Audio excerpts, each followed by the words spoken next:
And so we're going to talk about the CS Principles Curriculum Framework. And it's this. So we printed out these yesterday. It's 129 pages where they try and distill everything about the course into one booklet. And Nacho, can I get your help to pass these out? This is, I think, really, this is the core of what we're trying to do, is to map to this. And it's a tall order. There's a lot of information here to digest. And part of this offering is creating a package that leaves you confident knowing that everything is here. This has, and as I think I mentioned, this released version came out yesterday. So I just skimmed it quickly. It has 22 sample exam questions. It has some extra information about ways you might feel comfortable teaching the class. Certainly don't feel like you have to pore over this now. In fact, I would not recommend it if you want to stay awake. It can be a little dry. But I do want to make sure everybody has a copy for their own use later. But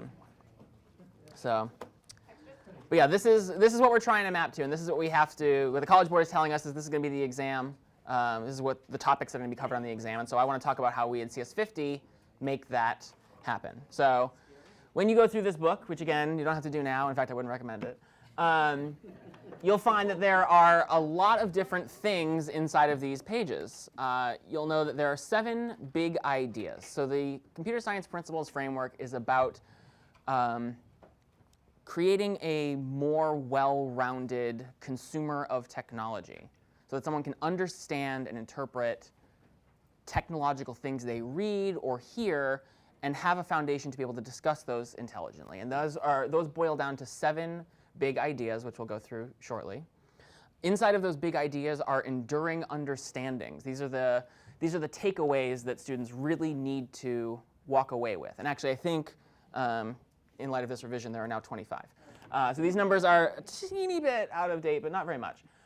Within those, there are 44 learning objectives and 312 essential knowledge statements, and we're certainly not going to get into the nitty-gritty of how we hit every single one of those, but these are basically, in terms of the larger understandings required of students, these are the really fine grains. So there's a lot of detail here, and because of this framework, there's a lot of different ways that curricula can approach this, and I'm sure in your research you've seen that there are several other curricula who will implement this in different ways if you go to you look through their PD materials. And so, as the nature of a framework, there's a lot of bulletin level stuff. Outside of the big ideas are things called computational thinking practices. So this is not so much what a student takes away from the course in terms of knowledge, but in terms of best practices when dealing with computing. So these are going to be things like collaboration and communication. How do they discuss computing-related matters among one another? How do they work together in teams or groups? As part of the curriculum framework, there are 2 through-course assessments, Create and Explore, which we talked about quite a bit in the last session.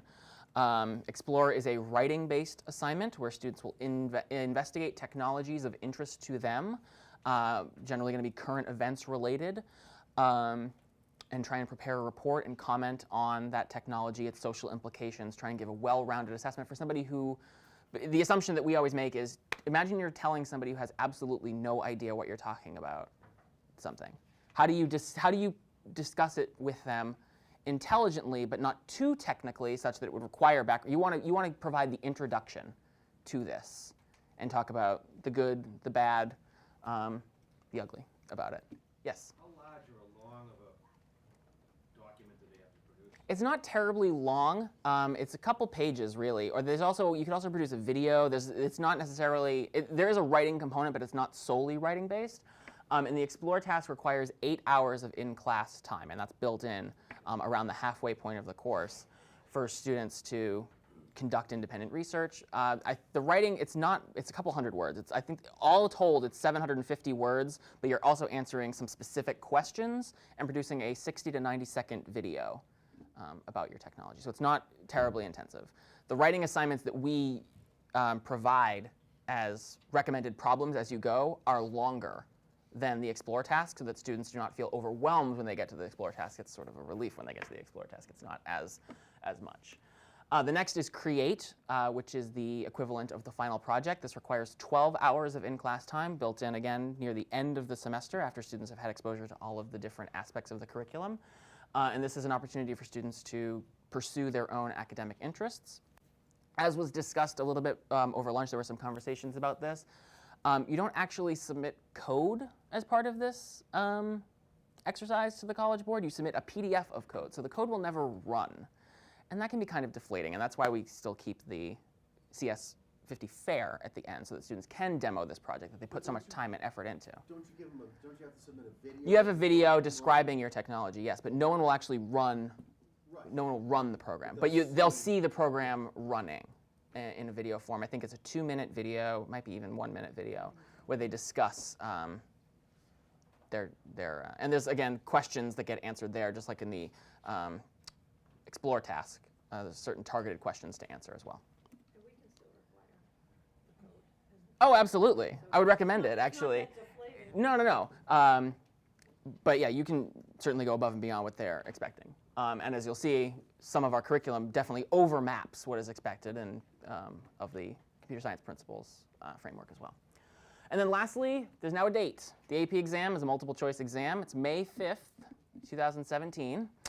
And that will be the first ever CS Principles exam. So that's the target date, May 5th, 2017. So as I mentioned, there we go. There are 7 big ideas that are at the core of this framework. The first of them is creativity.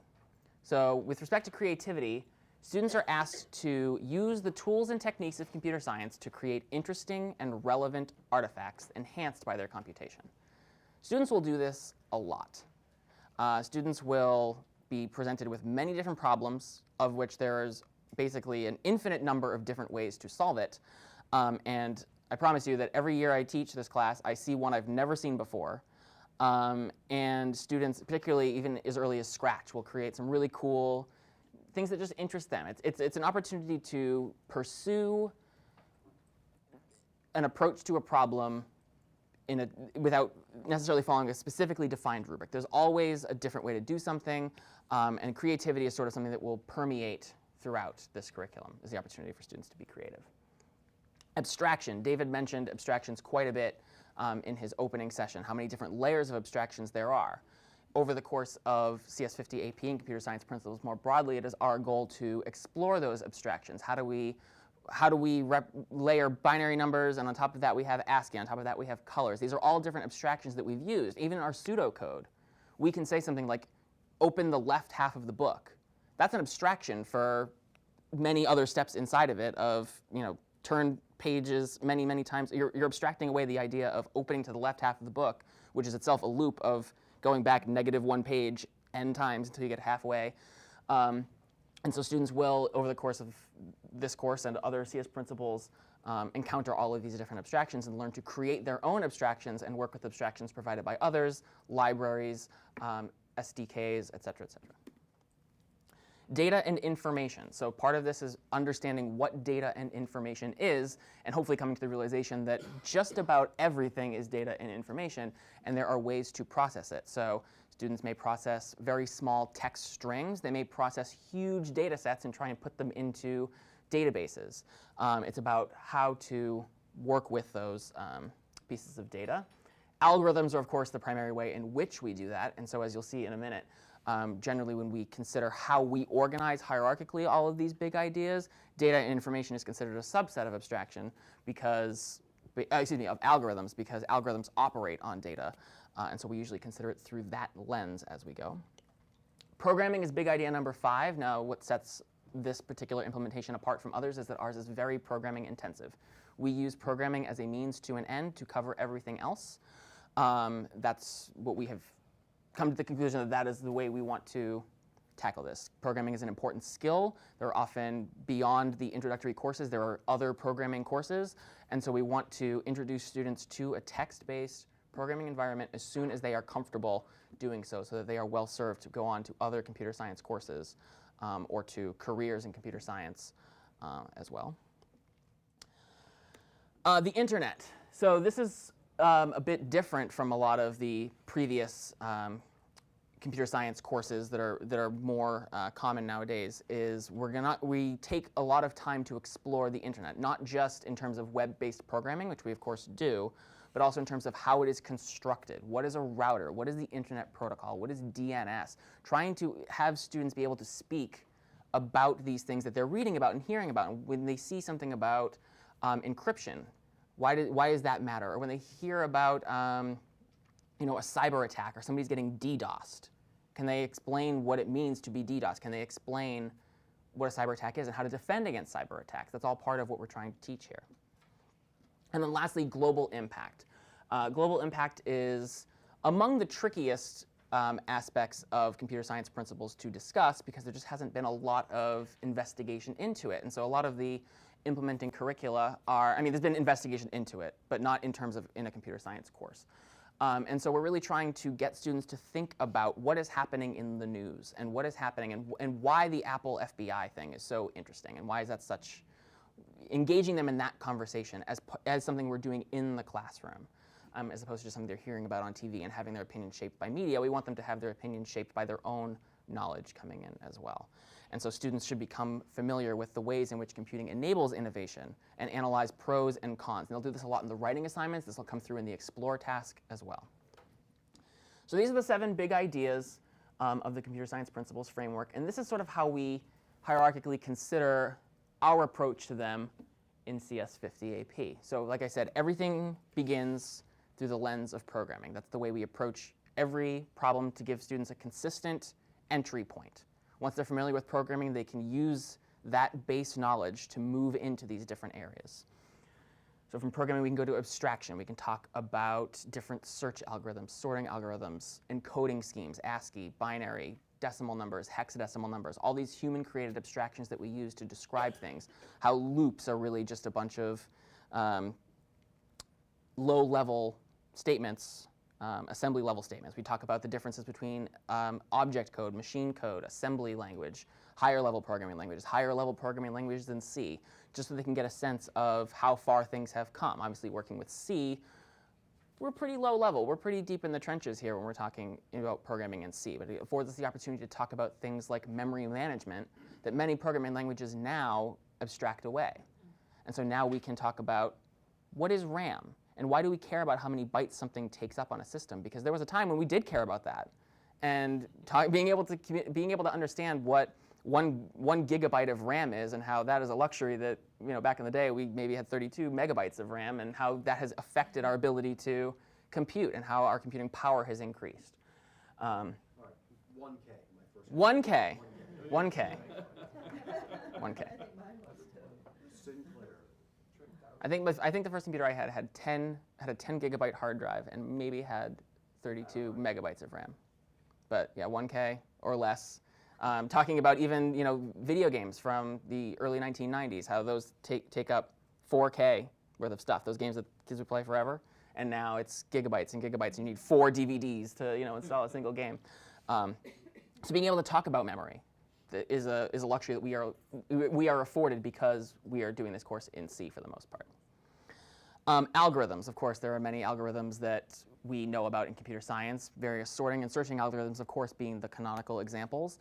But also we encourage students to come up with their own algorithms. We have an assignment where students are asked to replicate a part of their day algorithmically, sort of similar to the peanut butter and jelly algorithms we tried to come up with, and have somebody try and replicate that, or the drawing example, just explaining that every set of instructions can really boil down to an algorithm, and those set of instructions process data and information. So again, we generally look at data and information through the lens of an algorithm. Creativity, of course, again, permeates everything in the course. It's not really called out explicitly in any way, just sort of weaved in and encouraging students to explore pathways that we might not consider as being the right way to do something, but a way to do something. We don't want to try and force everybody into the same, down the same road of solving it this way. Solve it your way and be able to articulate why that way works. Explore a creative process. And this creativity is not necessarily through the lens of programming also. I mean, when you think about the explore and create tasks and the videos they're going to produce, that's creative approach to explaining their own work. And then the internet and global impact, again, I don't want to reiterate too much here, but again, these two go hand in hand in discussing the implications of having this interconnected global society that 25 years ago we didn't, and how things have evolved as a result of being able to get information immediately at your fingertips, and all the implications of those playing together. So that's the very high level. Again, I don't want to get into like EK level 312 detailed things. I don't think anybody wants to do that, but that's the high level approach. Everything is looked at through the lens of programming, and from there we examine those big ideas generally. This is how I've envisioned it anyway. There are certainly deviations from this, but this is, I think, the general top-down approach of CS50 AP. So I don't know if you're going to get into it later. So if so, just tell me. Mm-hmm. So like, for example, in abstraction, it's one thing to expect the kids to kind of to use it and to talk about the concept of abstraction as they use it. Do you then also assess them on this sort of metacognitive level of, can they recognize abstraction? Can they talk about abstraction as a concept? Or is it just that they should recognize it in sight, that when they create a procedure, et cetera, et cetera? It's both. So when we talk about things like functions, we describe them as abstractions, and there's a writing assignment where they're asked to consider abstractions that they deal with on a daily basis. So it does get metacognitive, but not too deep in the weeds on it. It's really just about understanding that there are abstractions and that they work with abstractions every day. Would you ask them to discuss the concept of abstractions as it applies to something other than computer science? As a comparison or a metaphor. Can you give me an example of what you're thinking? Yeah, in other words, words are abstractions. You were kind of headed down that path a minute ago, I think. Mm-hmm. The word desk is an abstraction for an object, that kind of stuff. Or do you just strictly stick with dealing with the abstractions in the code? I think that the way it's currently framed is we think about it as abstractions through code because we're generally looking through a lens of programming. But I think that these are discussions that happen, that naturally would come up in a classroom. Well, because the mobile CSP does have a couple lessons that are explicitly about abstraction, not related to code and other endeavors. Yeah, and Thriving in a Digital World I know does as well. They discuss the abstractions that the English language provides and how we take them for granted when we're trying to describe various things. So we don't get quite into it in that sense. We generally look at it through a programming lens, but I think it is a valuable discussion to have. And it's worth considering. No, I mean, it's worth considering. This curriculum, like we've said, it's the first. We're in a pilot year, and there's evolutions that take place, and your feedback in terms of what works and what doesn't shapes the next steps. So if that's a discussion that proves fruitful in many endeavors, like it's something I would want to include. So thank you. So the other main high-level thing, although the learning objectives and essential knowledge and essential understandings don't fall into this, the learning objectives are tied to one of these, are the computational thinking practices, which again are the best practices that students should come away with, the skills but not necessarily knowledge that they should be leaving the course with. And hopefully I've clearly delineated that distinction, hopefully. So connecting computing. So it's about understanding that as computers become more powerful, they have varying effects on society. The way that computers impacted society 20 years ago is very different from the way that computers impact society now. Being able to draw those connections and discuss those connections is an important takeaway from this course. Creating computational artifacts. This is, of course, core to the fact that the course is programming intensive. Students will create many, many computational artifacts. Computational artifacts being a term I'm not sure I heard too much before I started to read this purple book, at least in that context.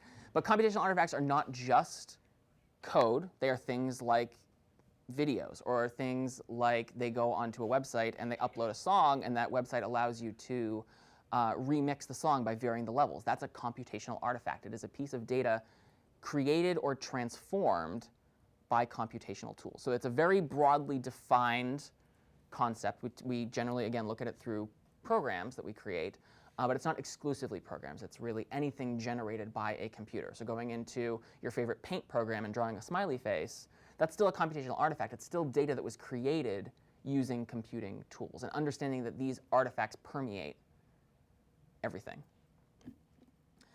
Abstracting. Students should be using abstractions to develop models and simulations of natural phenomena. So there'll be assignments where they have to test out different things and race them or simulate the effects. One problem that I've been tinkering with is trying to simulate the effects of a pandemic. So varying different parameters, how quickly did things mutate, and trying to use those tools to simulate these things out.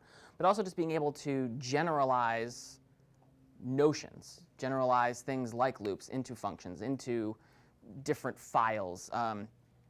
Being able to discuss things not necessarily being able to discuss things on a low level, intermediate levels, high levels, and understanding why, by the end of the course, a language like C, to some, or to at least could be conceived of in certain ways as being inferior to more modern programming languages because PHP or JavaScript have higher level things that they can do, but only inferior depending on the lens through which you're considering it and for what your needs are. Analyzing problems and artifacts. So we spend a lot of time in CS50 talking about algorithmic efficiency. And it's not going to be covered terribly intensely on the computer science principles exam, from what I understand from reading the book. But I think it's a really important takeaway is for students to look at a problem and pick it apart and try and figure out how quickly is this going to solve the problem I'm going for. So being able to analyze something like the phone book problem. So take away computing entirely. How long is it going to take me to read this phone book? Or try to find something in a phone book if I'm going 1 page at a time, 2 pages at a time, or tearing half the problem at a time. And making sure that they understand that there is a vocabulary that we can use to describe that process. So it doesn't boil down to knowing on the AP exam that binary search is a O log n algorithm. Like that's not a question that I expect to show up. But being able to describe that there is a fundamental difference between binary search and linear search is something that they should be able to do. And they should be able to analyze that problem and see the approach and see its strengths, weaknesses, and limitations. Do you do much outside of those algorithms? Do you look at other algorithms and talk about appropriateness or anything like that? Or is it pretty much with searching?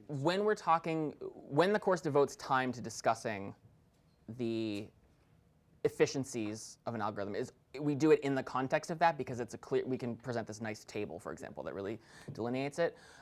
We do talk about it in the context of recursion a little bit, which is not necessarily a topic that you'll have to dive too deep into in CS principles, and we'll talk about that in a second.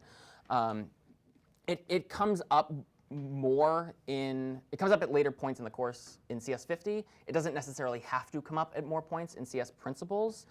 Well, I was asking because they mentioned evaluate a proposed solution and then justify the appropriateness and correctness of the solution. What are you looking at? Under analyze them, P4. And so, that's one of those things that drives me crazy. I'm just not sure whether I need to explicitly address that or just when it comes up in context. You know what I'm saying? I do. I wish I had a good answer though. These are really good questions. It's really important to stress that that's a great question that I don't have a good answer to because I don't think we've seen yet exactly how they're going to ask that question. We spend a good amount of time talking about it where we think it makes the most sense to talk about it, but we talk about it in Unit 3. You could go back and analyze all the stuff we did before, whether the way we did it was the right way. You could go way ahead and analyze them in the same way. You can analyze solutions to problems that have nothing to do with computer science as well. And how are they going to ask that question? Time will tell, I think. Did you have a question, Mark? Yeah, I was just going to say, while you're it seems like you're doing so many things at once here, right? You have this CS50 course that you teach here and elsewhere, and then you're helping us develop a high school course using some of the same materials. I would just hope that to make it most useful to me would be if it was clear when I'm looking through your materials which ones are directly connected to AP CS principles. Not that that's the only ones I want, but just and then what roots what sort of extra or diverges from that. Even if you think it's core, just to admit that it's not core to this, or you know what I mean. So I might not have as much time. Yep. So we do call that out. Yeah. and I'll talk about that shortly, but we also have mapped everything we do in CS50 to what we believe these objectives are, and we're having it professionally mapped to CSTA standards, to this CS principle standards, and to CTE standards. So we have people working on that right now. And so we have our opinion of it and theirs, and we're reconciling those, seeing where we need to improve it. But every module that we discuss in CS50 AP that you'll see in the wiki has call-outs for this. These are the learning objectives covered by this module, or as we conceive it. And we're also now preparing a list of all of the learning objectives and what modules cover them. Okay, so that mapping is ongoing as we go. But that's obviously, I probably should have led with that. That is obviously very important to understanding that this lines up, is to see exactly how it's going. And so every module has it, and then we'll also have a master document with the reverse to show that every objective is covered by certain modules. Yes? CTE was that? So we're having it mapped to the Washington State CTE framework, so then you'll be able to link that because each state has a different little tweaks to the framework. But you'll get all of it, and then you'll just tweak it to Massachusetts if that's what you need to do. And I believe that those are all in line to be done by mid to late April. Is that? Yes. So, so those are forthcoming, but they're definitely ongoing. The next major practice, and again, just to reiterate, these are tied to learning objectives, so they're not independent things that need to happen. They're interweaved already into the large, big ideas and all of its accordion file levels down from there. So communication. So communication is things like what I'm trying to do right now. Trying to do right now. Communicating verbally, communicating in writing, communicating via video, communicating via comments in your code, trying to explain to others what is happening. Communication takes many different forms, so just being able to discuss with others without having to even look at code. What does this do? What is this issue? How does email work? Just being able to talk about that in some way where you can use technical language, or use some technical language, but also describe the basic just back and forth. And collaborating. So again, collaborating is, we have a couple of assignments where we explicitly call it out, and our academic honesty policy deals with collaboration. We talked about students you can show someone else your code, but you can't view theirs. That's one form of collaborating. There's pair programming. There's virtual collaboration via shared workspaces. There's GitHub, which we discuss is a thing, but don't get too deeply into how to use it, because that could be saved for a CSA or CS1 in college course.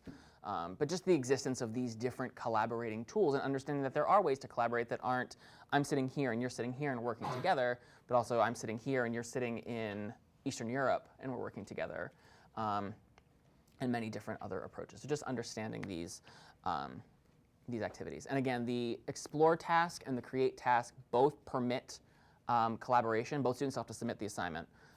Important thing to remember. But students can collaborate on those and work together to solve problems or to create computational artifacts that satisfy those tasks. Excuse me. Speaking of those tasks, there are these 2 through-course assessments. So again, explore is researching current issues in technology. So the fact that it's current is actually important. Students, I believe they can only use sources that were created within the last 3 or 6 months, so they can't go back and research something of interest to them if it was like Super Nintendo. That might be a little out of date. But they could talk about modern video game systems. They could talk about what's going on in the news. And generally, we encourage discussion of what's going on in tech news. And in one of the very first assignments, we recommend that students bookmark a number of major tech news sites, just so they're familiar with, and they start seeing this language, and they can start incorporating it into their vocabulary and talk about it both inside and outside the classroom with anybody who wants to have that conversation. Explore overall is worth 16% of the overall AP score. So this course is sort of unique. A lot of AP courses end with an exam, where the exam is 100% of the score. Before this, the only real other one was Studio Art, where you assembled a portfolio of artwork and you submitted the whole portfolio. There's also now a course called AP Capstone that has similar intermediate objectives, and students complete several isolated assignments, and all together they have these 3 pre-assignments, and then the larger overall work gets submitted, and that corpus is considered the entire AP score. So similar for this, are these 2 3-course assessments part of the student's overall AP score? So Explore is worth 16%, and then Create, which is the programming exercise we talked about a few times, is worth 24% of the student's overall score. And then lastly, there's the AP exam, which is, again, going to be held in May 5th, 2017. It's worth 60% of the overall score. It's 76 multiple choice questions, so there's no free answers on this. All of the longer form work has already been completed before they sit down to this test. It's 2 hours, multiple choice, language agnostic.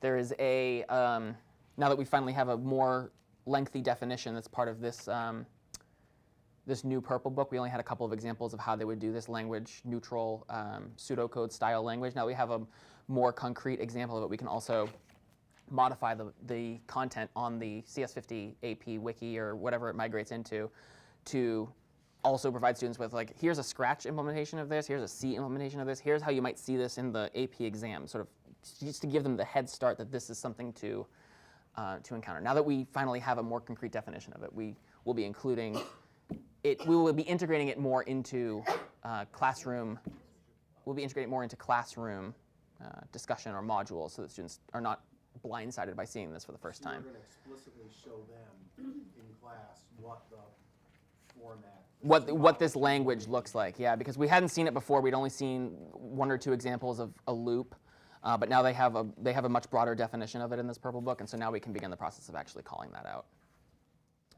The AP exam covers 6 of the 7 big ideas. It doesn't cover creativity, but it covers the other 6. It spends about 20% of its time each on algorithms and programming, which is why, of course, we give these two a lot of attention in the course, because they're pretty important on the AP exam. About 18% of the questions will cover abstraction and data, and about 12% each will cover the internet and the global impact that computers have had on the way we perceive information and data. So that's the CS Principles curriculum framework at a high level. And now I want to talk about how we approach that through CS50 AP. So the CS50 AP curriculum has 9 units, and I'll go through all in a second. Each unit has video resources for teachers and for students, written resources, suggested in-class exercises, a set of problems associated with it, and lots more, all of which we discussed earlier in terms of things you can find on cs50.tv, thought questions. Every module that you'll find on the wiki has a breakout of literally everything we can cull together that we have, plus, as I mentioned, that mapping of how we perceive this lining up with the AP CSP framework, and soon again also the CSTA standards and CTE standards once we have those fully available to put on there. As you saw, we have about 50 different problems for students to tackle over the course of the 36 weeks. You're not required, of course, to use all of them or any of them if you want to write your own. You can pick and choose the ones that are most interesting to you or the most interesting to your students. Many of them are offered in multiple variations, so we call them hacker editions and standard editions. We make it very clear at the beginning of the term that all students are expected to complete the standard edition. That is what you need to do well in this course. But if you have prior background or you want to tackle this more technically, a lot of our assignments are offered as hacker editions. And so the canonical example here is around the first third of the course, we would introduce Caesar cipher and Vigenère cipher when we're talking about the subject of encryption. And that would be the standard edition assignment. And in CS50 AP, it's 2 assignments, 1 for each of those algorithms. The hacker edition version would be to crack actual passwords using Assault and using, like in Unix, etc password files. So they'll use brute force algorithms or dictionary attacks. In both cases, students are tackling the subject of encryption of data, but they're tackling it from very different perspectives. And so it keeps the material fresh for students who do have prior background, but it's not something that students who don't have prior background are required to do in order to do well in the class. And so hopefully that allows you to have students with very diverse backgrounds coming in and still having a really satisfying experience in the course. And then the final project, which maps the AP Create task, as well as the associated fair and other events that you tie to it, sort of is the capstone of CS50 AP. So what are these 9 units? So we start out with something that we don't talk about too much in CS50, and we've added a lot of this material for CS50 AP for students who come in and they have really no idea at all about computers. So we can't really get into the subject of programming if they don't know a lot about computers. So let's talk about computers and computing. So we have modules and discussions in the classroom of what does it mean to compute something? What does it mean to be a computer? Are we computers? Is an abacus a computer?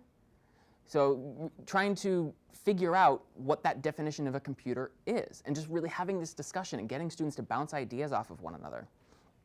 How do computers work? Taking them apart and looking at the insides of a computer and discussing what's actually happening. What's a bus? What's RAM? What are all these things I've heard, and how do they interplay to make that thing show up here? We talk about really fundamental low-level stuff. Binary. What is a binary number? Zeros and ones. We have the discussion with binary bulbs that we saw this morning. ASCII, that first level abstraction up, so we can discuss letters. We start to introduce things like that. And algorithms. What is an algorithm? And get students to describe algorithms without using computer syntax, just using English language, sometimes to hilariously devastating effect in terms of making a sandwich, but also just in terms of having a good discussion about how do you brush your teeth, and seeing if you can describe that algorithmically. This unit generally covers these 2 big ideas, abstraction and algorithms. Next up, we go to building blocks of programming. So this is where we start to really begin our discussion of programming. And we do so first by introducing students to Scratch. And we're actually entertaining the idea, for those of you familiar, of switching to Snap. Snap is cool because it's HTML5, and so it doesn't require Flash, so it can be used on iPads and the like, or iPhones. So we talk about Scratch, so students can get the fundamentals of programming without getting mired in the syntax, which can be really intimidating at the beginning. But we do eventually want to get students outside of using a block-based language so that they are gaining exposure to what they will do in the real world. I think Casey had a funny comment yesterday about a student who asked her if drag and drop programming languages were what Microsoft engineers used in the real world. And was disheartened to find out that no. And so we want students to get exposure to those text-based languages so that they are able to do and know that they're doing the same things that professionals are doing, because they can. So we talk about Scratch, then we transition to pseudocode. So we begin to introduce low-level syntax with still using English terminology, but starting to organize it, indent things, and begin to simulate the structure of what a textual-based language looks like without actually introducing it to them, and then slowly introducing those elements piece by piece. Variables. How do we declare variables? How do we have a simple program that just does one thing with a variable and then is done? Loops and conditionals. So this unit really allows students to be creative. The Scratch project is extremely open-ended. Whatever you want to do, just make sure that you explore a couple different things. Make sure your program has a loop in it. Make sure your program has a variable. Make sure it has a conditional. Make some noise. Do something, explore the different things available to you, but be creative. Do whatever you want. Make it a game. Make it a drama. It doesn't have to be interactive. It just has to be yours. And of course, programming, you're going to see that word come up a lot on the rest of the slides as well. But just beginning to introduce students to this. And then from there, we start to put the blocks together and start to take those fundamentals of loops and conditionals and variables and start to combine them in interesting ways. So we introduce the concept of a subroutine, so abstractions, functions, arrays. How do we collect groups of information together? And how we maybe going to process that, data. We have students discuss user interfaces. So we start to talk about what is a user experience like and distinguish between things like the command line interface that they can use in Cloud9 to type commands, as well as the graphical user interface that they have on the window to do exactly the same thing, and how these two things similar and how are they different, and what other kinds of interfaces might we soon see. So talking about things like virtual reality, where you put on a set of goggles and you can go like this and hit a button because it's projected in front of you. That's a different kind of user interface. And then debugging. Everybody's favorite topic is debugging. We give students buggy programs and ask them to fix them. We talk about the different debugging strategies they might use, starting with things as simple as printing out the contents of things, but we also introduce students to GDB, so they can do more intense debugging later on. When the problems get a little more complicated, they can learn how to freeze a program in the middle of its execution and start to pick it apart and sort of do If they ever encounter a segmentation fault and they get a core dumped message, which nobody likes to get, but teaching them how to do sort of a digital autopsy on the core that gets dumped, and so they can see where their program might have gone wrong. So giving them that toolbox of information to begin to get comfortable with the idea of debugging, and showing them that we as programmers who've been doing this for a while, we make mistakes too. So even just things as simple as getting up in front of the classroom and coding something completely cold and making mistakes and showing them it's okay to make mistakes. It's not a mistake. It's a learning experience. You're not failing by making a mistake. You're learning how to avoid it the next time. Next, we go to thinking computationally. So this is where we talk a lot about algorithms and abstractions. We talk about various sorting and searching algorithms and ask students to compare how efficient things are. So we show them bubble sort and selection sort and insertion sort, and show how they all look really, really different, but at the end of the day, they're all equally as bad in the worst case. And it's sort of an eye-opening moment when they see, well, these three things, and we can do it. We do it in the classroom by having students line up holding numbers, and we physically move them around, and we show the way that this sort takes place. And then when they realize that it all boils down to the same thing, it's like there's got to be a better way. And then later on, we introduce a better way to do it. But just sort of having that ability to parse how it is the same. Do you actually have them code all of those, or do you stick with just understanding? There is an assignment where we do have students code all of them. It's called the sort race, and they try and run all of them at the same time to see which one is faster, and realize that not everything always runs in the worst case.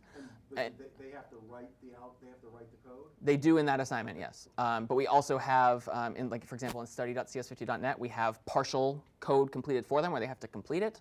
And we share the algorithms in pseudocode. So they can code them all, but they don't have to if that's not an assignment that you want to choose. But just being able to understand and describe the algorithm is generally enough. In general, they should probably know how to do one of them in case it comes up in an assignment. But they certainly don't have to do all three.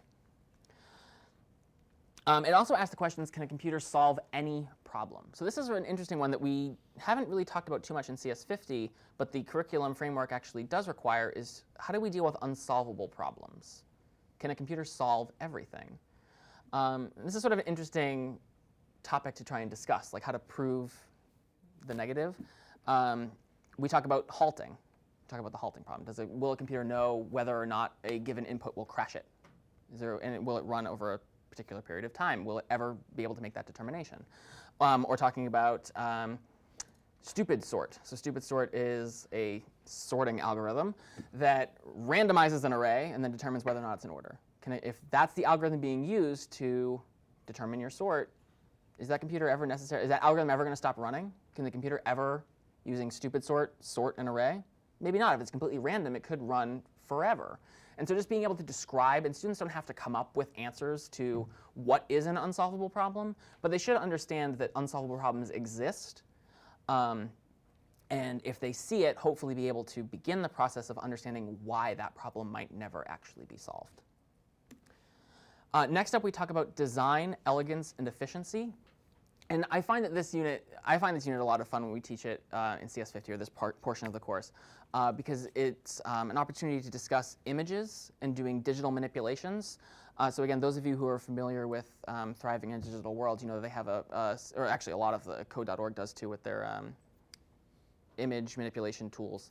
It's a lot of fun to tinker with images, and so we have problems that deal with secret images, and we have problems where we have a broken SD card where students have to recover images off of this broken SD card. And my favorite story, and a couple of you heard me say this yesterday, is several years ago I had a student over Christmas break after CS50 had finished for the semester who emailed me and said, my sister got a digital camera for Christmas and she took a bunch of pictures and the card was corrupted and she was really upset because she couldn't get all of her images back. So I researched how to create a card.raw, and I put the thing into my computer and I created a card.raw, and I used the program that I wrote to save all of my sister's images. And that's like really cool. Like that's a real world application of something that a student has created. And so we task students to replicate that experience and to perform digital forensics on images and try and figure out the secret image hidden inside of something, and just learning what a pixel is. And we are then through teaching students about what a pixel is and how it's composed of a red part, a green part, and a blue part, we can talk about a structure and how a single unit of data might consist of multiple parts, and that's another abstraction that we can build upon from there. Next, we talk about managing data. So in this unit, we talk about stacks, queues, linked lists, more complex programming tools. But this unit we would consider it to be one of the more optional units. This is one of our units that goes above and beyond the CS Principles curriculum framework. This is a unit that will really serve students well getting ready for CSA, but it's not worth getting stuck in if you're pressed for time. It goes above and beyond. So we think it's a worthwhile thing to include. It's part of the natural flow of the way we would do things, but do know that if you get to January or February and you find yourself just getting here, it's not like you have to slog through it and then race at the very end to consider internet and global impact. So if you have students who are, again, maybe that standard edition, hacker edition, or less comfortable, more comfortable divide, maybe your more comfy students start to progress through this stuff sort of on an independent study track. And maybe the rest of the course will skip this unit as well as the next unit, which again, both dive into more high-level advanced material that we present to be a well-rounded picture, but is not required for CS Principles. So Developer Toolbox is another one of those units that covers more advanced topics. So we talk about how to create your own abstractions, so things like how to write an API, how to compress data using various compression techniques, LZW and Huffman coding, how to make information smaller and be able to recover it all, the difference between lossy and lossless compression, how to write systems that scale well. When you throw bigger and bigger sets of data at it, can you begin to manage that load? So this is another unit that is not necessary for CS Principles, but is presented to you and offered to you as an opportunity to pursue more advanced topics if time permits. Back to units that would be considered core and fundamental. Networking and the internet is Unit 7. In this unit, we talk about internet technologies. So what is HTTP? What is IP? How do computers communicate? What is a router? How does routing work? And what about things like I said, DDoS attacks? Or what does cybersecurity entail? What do cyber attacks entail? And this is where we really begin to pivot a lot towards the discussion of how the internet has changed things and the global impact that things like cyber attacks and the way the internet is built and how it has scaled over time. This is the point where we begin to have that discussion a lot more about global impact. Excuse me. Things, maybe?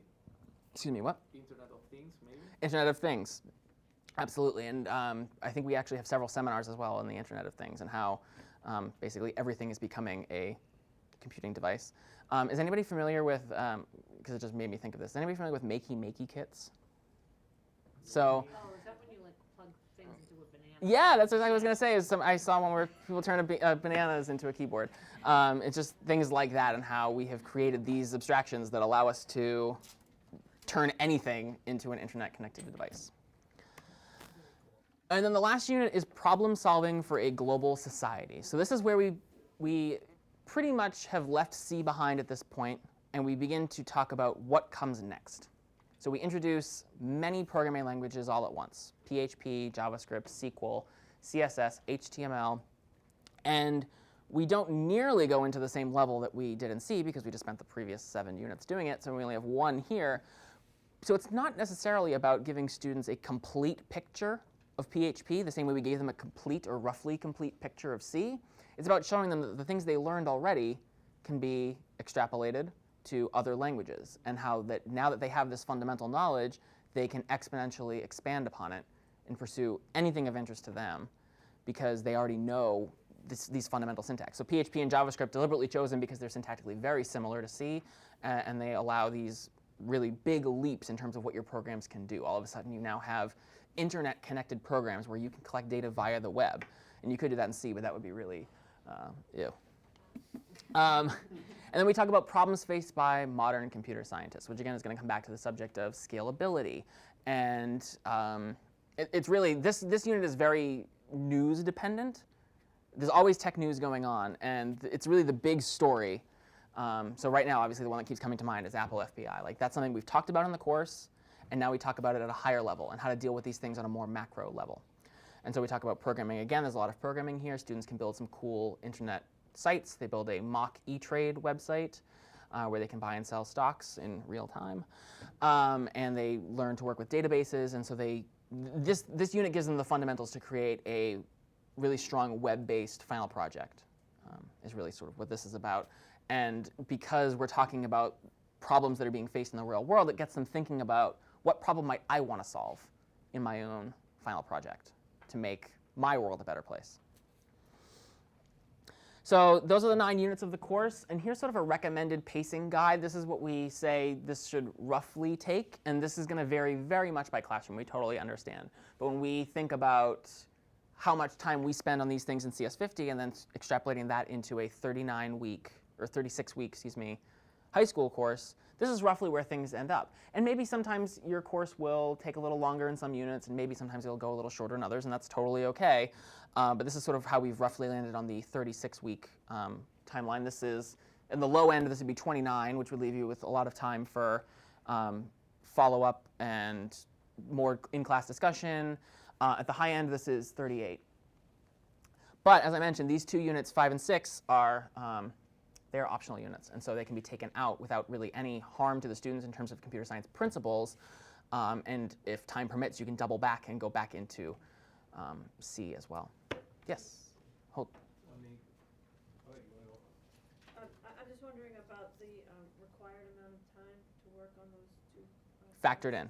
Yeah, So the Explore task is built in at the end of Unit 4 as an assignment, and the Create task is built in at the end of Unit 8 as an assignment. Yep. So that time is already built in as part of those units. Yes? When you say 2 to 3 weeks, how much time per week as far as hours? We are assuming 3 hours. It's 180 in-class minutes. So that should be 4 periods of 45 minutes. Yeah, 3 hours of in-class time per week. So that's assuming an average from what we've collected from our pilot teachers of 4 periods of 45 minutes per week. Okay. Questions on this stuff? That's my wrap up on it. Yeah, so I'm happy to discuss anything that you want to talk about it. I'm wondering about homework time in addition to that, if you've given any thought to that. So the assignments that we do at CS50 as problem sets, we expect to take 15 to 20 hours. Each problem set, which is comprised of multiple problems for AP purposes. The way that we've structured them now is to try and time them at 4 to 5 hours on average for the most part. Some of the early ones will be much shorter. Some of the long ones might take a little longer than that. Because it's an AP class, we do feel pretty comfortable about there being a decent expectation of homework. I know for some students that's not the easiest thing to do. Help me out here. Are you talking about 4 to 5 hours per unit? You're talking about 15 to 20 hours per unit? I don't understand where these numbers. So 4 hours per problem, programming problem, and there are various numbers there are different numbers of problems per unit.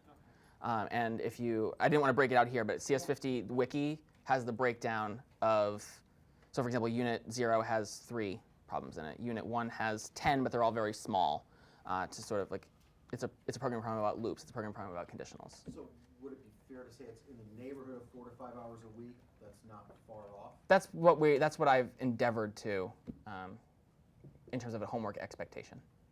And that also may include some in-class time depending on whether your classroom is flipped or whether you're doing things live. But that was the expectation I had. Yes? So you had talked about this, the mock e-trade, the CS50 finances being maybe the foundation of creating a Linux-based problem. Now, for the final project or the create task for CSP, because that starts with distribution code, right? So, and then that could be used to actually expand that and to create something else from it. Would something like that be acceptable for do you understand what I'm saying? I do. So yeah. So with later assignments, there's a lot of distribution code that we will include to get students started, so they don't have to do certain aspects of it. We want them to solve. So for example, the example I'm thinking of right now is the game of 15. We provide the main logic of the game, but they have to write 4 subroutines that plug in at various points, so that once those 4 subroutines are completed, the game works as intended. CS principles create task requires the work to be primarily to entirely of the student's own creation. So to that end, that's a good point that there might be some issues with that if they decide they want to use the web framework that so in that assignment, we provide students with some code that they enter their username and password for their database, and it does the database connecting for them, so they don't have to do things like SQL Connect and pass in all the credentials. Whether that would be considered so fundamental to the assignment or whether it's ancillary work that a student would generally just look up that information anyway, that's a good question that I have to consider. I think I'd have to consider it further. And I'd want to review this new document to see how aggressively they would pursue a use of outside code. That's a good question. Yes? Is it possible to assign more hours per week to complete this in fewer weeks? Oh, absolutely. If you have Like 5 hours per week. yeah, and that actually leads to a good side point here. So many teachers, we know of many teachers who are using parts of this curriculum because they don't get a full year. They only get the students for one semester. So they're teaching the first 5 units in one semester, and they'll teach the second 4 units the next semester. We strongly encourage that to happen if that's something that is required of you or an option available to you. This curriculum is laid out as if you have the 36 weeks with roughly 3 hours of in-class time. But that's not a reality that everybody has. So if you want to do it in 24 weeks and assign more work, if that's something that is manageable, of course. If you want to cover half the curriculum and split it over 2 years, that's okay too. In order to prepare students for the AP exam, it really should cover at least units 0 through 4 and 7 and 8. But if you want to teach the course as a non-AP course, which also may be the case, it's a good advanced topics or even introductory topics. Depending on how the Java course works at your school, it could be slotted before, it could be slotted after, it could be concurrent with. There's a lot of different ways to adapt this curriculum for what suits the needs in your school, and we're really committed to supporting those adaptations to the extent we can, so that once you create these alternative syllabi, for example, others can draw from the work that you've done and create iterations of the course as well. But yeah, absolutely. This is just one. This is the recommended structure for the AP to target an AP course, the AP exam at the end of the course. But there are certainly many different variations that could happen. Okay, thank you. Mm-hmm. Anybody else? There's lots more detail than what I'm talking about now on the wiki. The course right now is being rolled out just in time. We're at nearing the end of our pilot year, and so the final units are not completely released yet. We're finishing the adaptation of our CS50 materials to those units, but the first 0 through 5 are finalized. I'm going to put a pin in 6 to jump to 7 in terms of my rollout. So over the coming weeks, you'll see the rest of that material flesh out. And there's a lot more detail there than I wanted to get into now, because I didn't want to put you all to sleep. But if there are any questions about anything, please let me know. Any prerequisites, like suggested prerequisites for this class? The only prerequisite that the College Board requires and that we would also require is algebra. Just algebra? Basic algebra, yeah. We don't require any more advanced math than that. Yeah. It's the study. It's a good question, though. But a very strong majority of students in our course have never taken a computer science course before. So there's no programming prerequisite. And because we've added this early unit, there's really even a lower barrier to entry in terms of computer familiarity. So I'm trying to make that on-ramp as easy as possible. Good question.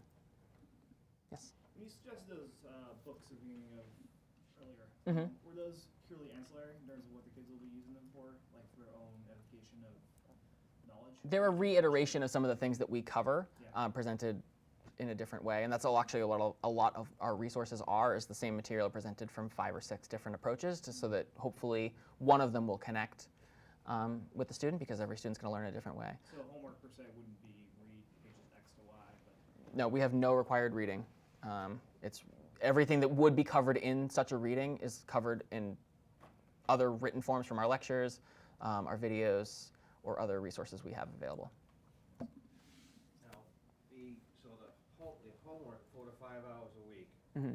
Worst case scenario, if you're doing 5 hours a week for 3 weeks, 4 weeks, I got 190 hours of homework Mm-hmm. for the course. That would be for solving the problems. Is that what you're like doing the programming? Correct. Okay, not like assigned reading or anything like that? Correct. Oh, okay. Almost everything about the course outside of class is doing. Programming, Yeah. pretty much.